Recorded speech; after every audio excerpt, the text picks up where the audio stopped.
Kung pag-uusapan ang tanong na sino ang King of Underbone, walang ano-ano na ang sagot talaga dyan ng karamihan si Suzuki Raider 150 Fi. Well, kahit naman talaga saan titingnan, lamang na lamang talaga ang Underbone na ito sa iba niyang mga katunggali. Well, syempre respect pa din po tayo sa ibang owner ng Underbone na iba ang brand. Malalakas naman na talaga ang mga 150cc category na Underbone na motor. Pero ibang usapan na talaga kapag si Raider 150 na ang topic. Pero syempre dito nga sa video na to guys is aalamin natin kung saan ba nagmula si Raider 150, ano ba siya dati at bakit siya ang tinaguriang King of Underbone. Kaya yan ang ating pag-uusapan, kaya samahan nyo ako na pag-usapan ang motorcycle na ito. Pero bago yan, baka pwede naman na pa-subscribe ng aking YouTube channel. I-click mo na din ang notification bell para ma-update kayo sa mga susunod na i-upload ko. Guys, pinasisigla ko nga din po pala kayo na i-like and follow ang aking Facebook page. Nasa description po ang link. Kaya make sure guys na tapusin nyo ang video na ito para malaman nyo ang information may kinalaman sa motorcycle na ito. So let's go mga kay-partner.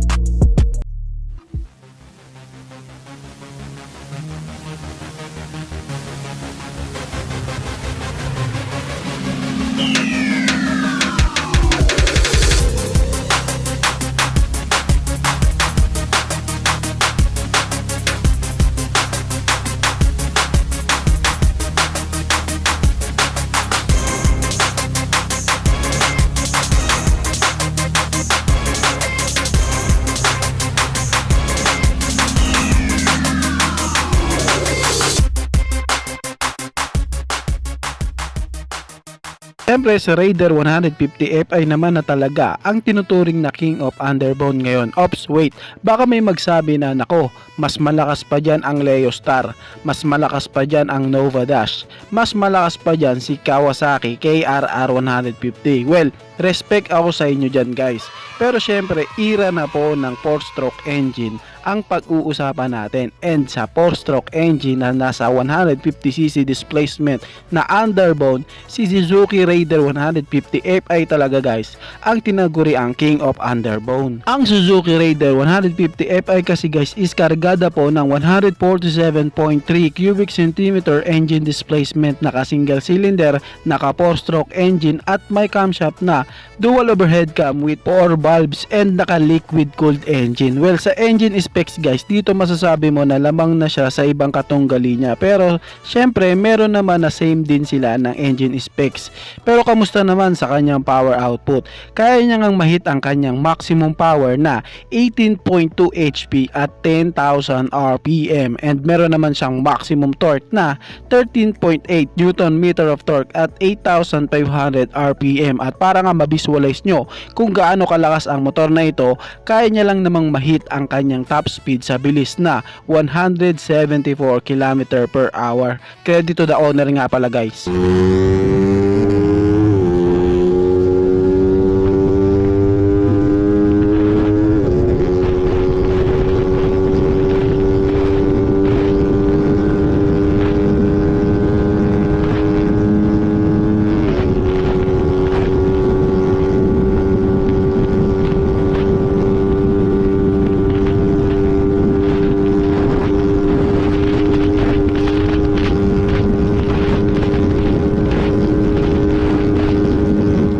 Grabe yung top speed na yun guys, makikitaan talaga na may malakas na power output ang Raider 150 Fi. Well, sa power output na yan guys, halos same din naman sa mga 150cc displacement na sports bike. Isipin mo, ganan kalakas na power tapos magaan na motor.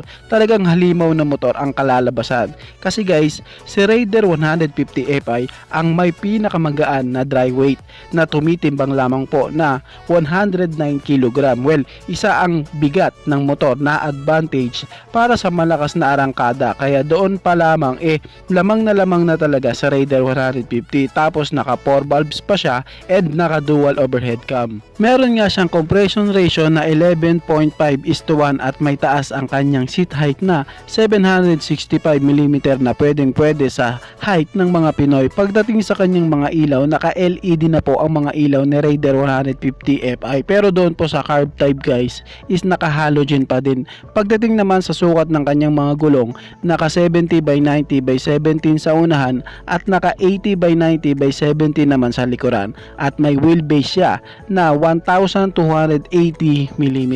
Very compact ng underbone na ito and very slim para na din sa karagdagang gaan and aerodynamics. May katipiran na din ito sa kanyang fuel consumption na merong 50 km per liter. Well, sinasabi nga ng iba na di daw ito matipid. Pero para sa akin, matipid na din po yun dahil sa naka-fuel injected na nga po ang kanyang fuel system na kung ikukumpara doon sa carb type na may 38 km per liter ang kanyang fuel consumption.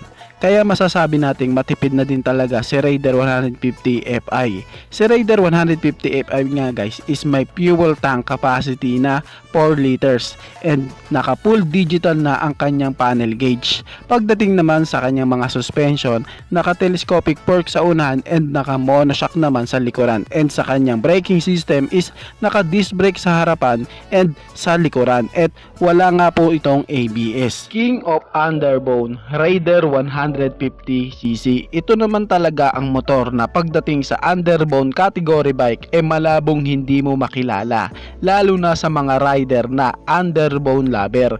Isipin mo may maangas na tindigan, may maporma na design, may napaka-aggressive looking compact design, slim body shape, and syempre pasok na pasok sa mga chicks.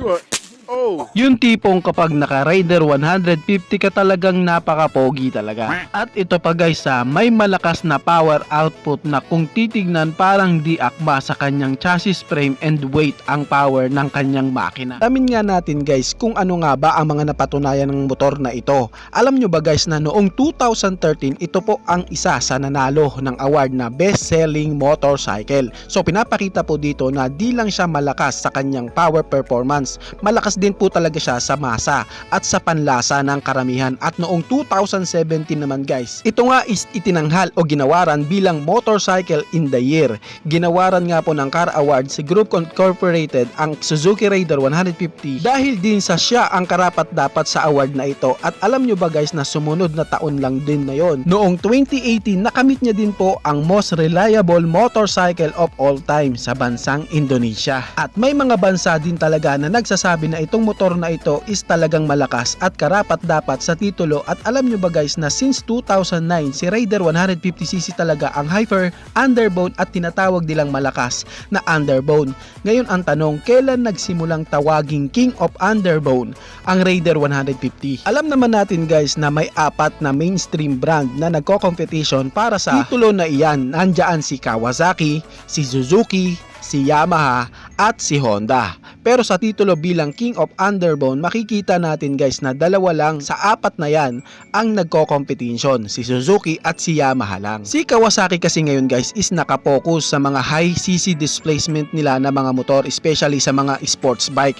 Si Honda naman guys is meron namang mga underbone. Nandiyan si Honda Winner X 150cc, RS 150cc, GTR 150cc, pero pansin na for marketing purposes lang, hindi na para sa tawaging King of Underbone. Well, syempre mula po nung lumabas si Yamaha Sniper 150 B1 King, doon na nagsimulang tawaging King of Underbone si Raider 150 ng karamihan. Syempre guys, since 2009 pa lang talagang tinatawag na siya na King of Underbone. Pero ng karamihan, simula nga po nung lumabas si Sniper 150 B1, kasi noong lumabas nga si Sniper 150, dito nga naglabasan kung sino ba talaga ang tunay na hari. At nung panahon na yun nga, talagang pinatunayan ng Raider 150 na siya talaga ang King of Underbone. Kaya hanggang sa panahon natin sa ngayon guys, siya pa rin talaga ang tinatawag na King of Underbone. Well, no offend naman po sana para sa mga naka-sniper 150 dyan. Well, para sa akin, malakas naman talaga ang sniper 150 and mas tinalo niya si Raider 150 sa looks. For more on aggressive design, very compact body shape ng fairing, samahan mo pa sa kanyang aerodynamics na talagang maaasahan, at si Yamaha Sniper 150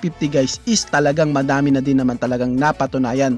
Alam nyo ba guys na ang motor na ito ang madami na din na naipanalo sa ating mga kababayan na nakikipag-competition sa ibang bansa sa karera. Kaya kung titignan, lumamang lang ng konti si Raider 150 kay Sniper 150 dahil si Raider is noong 2009 pa lang talaga namang naghahari na siya, kaya di na mawawala sa titulo bilang King of Underbone. Talagang naghari ito noon pang 2007. Sobrang dami na talagang napatunayan ng Raider 150cc, kaya nga siya tinaguri ang King of Underbone. Dami na din niyang napatunayan since 2007 pa nga siya guys naghahari until now. Madami naman na talagang tumapat sa kanya pero mas nananaig pa din siya, kaya talagang karapat dapat sa kanya ang titulo. Hindi para inisin ang iba nating mga manonood, kasi sa napatunayan ni Raider 150cc guys talaga masasabi natin na karapat dapat siya doon. Syempre marami din naman ng mga Underbone na naglaganap din ngayon, at syempre respect tayo doon dahil syempre hindi rin naman talaga biro ang mga napatunayan nila. Pero si Raider 150cc is meron na talagang kalidad at masasabing siya na talaga ang King of Underbone. And take note guys ha, tapos na po ang era ng 2-stroke engine. Ngayon is 4-stroke engine na ang available sa atin ngayon, at sa 4-stroke engine siya pa din talaga ang masasabing may hawak ng titulo ng The King, ang Suzuki Raider 150cc. Para sa lahat ng Underbone sa iba't ibang brand, mapa China bike man yan o branded o kahit anuman, basta Underbone o anumang motor yan, nire-respeto ko yan guys. Ito sa topic natin na ito, inalam lang natin ang history ni Raider at kung bakit siya tinawag na King of Underbone. Syempre, respect pa rin ako sa lahat ng ating mga manonood. Kayo guys, ano masasabi nyo sa motor na ito? Paki-comment naman ang inyong reaksyon. Maraming salamat po.